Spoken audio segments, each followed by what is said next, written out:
So you underwent a kind of paradigm shift? Yes, I did. Specifically, Yes, sir. what did you have to do at the time? Okay. Well, the things that I had to do, or the process that I had to go through then, was to change my name, which was the first thing in the process. You changed your name? Yes, I did. Officially? Officially, yes. Well, I wasn't born with the name that I bear today. Today I'm Larry Dew, but I wasn't Larry Dew as at 2010. I was born with the name of Olanrewaju Adewale, and I had to strategically remove the important things in the name that I need, and discard and discard the rest. So I'll still come to the name change later on. All right, sir. What other things did you have to change? Yes, in this your journey towards paradigm shift? Yes,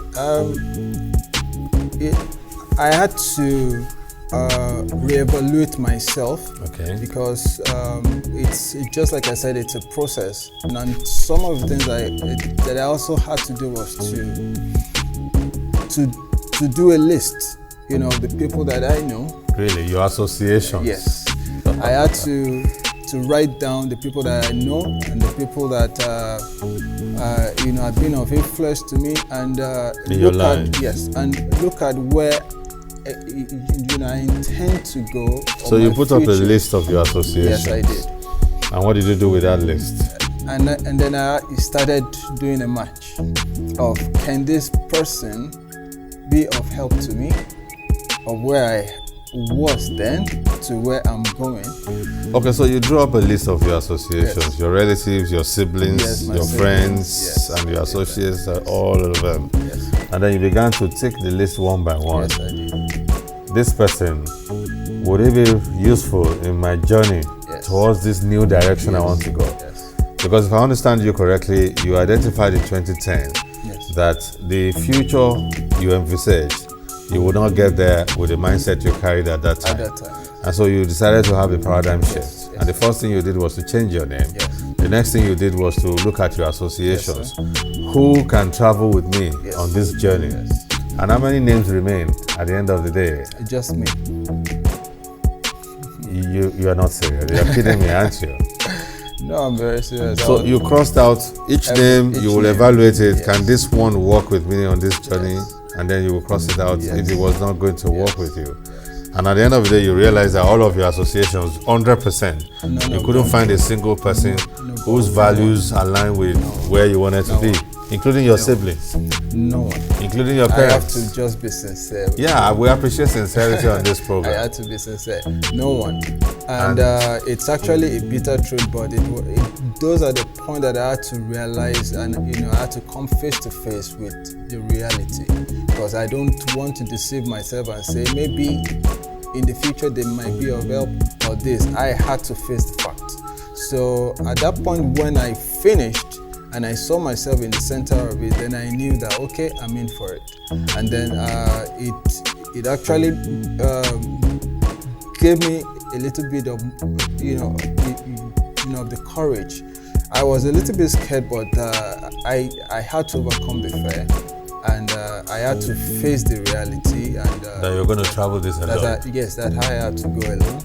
And at that point, I had to do what is very difficult for a lot of people to do. Yes. I had to delete, or let me say, I wiped. You wiped away all your contacts on your phone when you realized that none of them was going to be adequate for the journey ahead. That was ruthless. Well, somebody had told me that in life, if you are going to succeed, you've got to learn to be ruthless in certain regards. Definitely. So you were that insensitive in your decision. Yes. You didn't want to be sentimental. No, I didn't. I think the decision then, even though it looked like it was a bit ruthless, but it was actually a point that I knew that it's better to face the fact than to be sentimental. So it's a process that I had to go through. Just like I had to prepare my mind that I'm ready to go through this because it's a journey. What gives you that courage? You are like somebody beginning in a new country. Yes. Well, I think I will actually pick up that because it was actually my main idea that, I had to think through it. Because if you have a person who traveled to another country, you're going to go there and, be in the midst of new people, new culture, you start new associating. Language. So the way you helped yourself to overcome the fear that came over you when you realized that I need to wipe my contacts and start afresh. Yes. The way you dealt with that fear Yes. was to say, what if I find myself in a new country? That's awesome. That's fantastic. So you asked yourself, what if I find myself in a new country? Won't I survive? Yes. And that helped you to start on a clean slate. Yes. What else did you do in this your quest towards achieving paradigm shifts? Well, I would say frankly, those were the three main things I had to do. The future that I pictured for myself is to become someone who can be of a strong influence in the business world. So I needed to choose a name that could be controversial. A name, because usually that could gain attention. Yeah, that can gain attention. Because it's really strategic and it really works. Because everywhere I go now, the name is always, why is this name? Where, the people first start time asking, I came in contact with your person, I saw that name and I felt, okay, maybe he shortened his name somehow.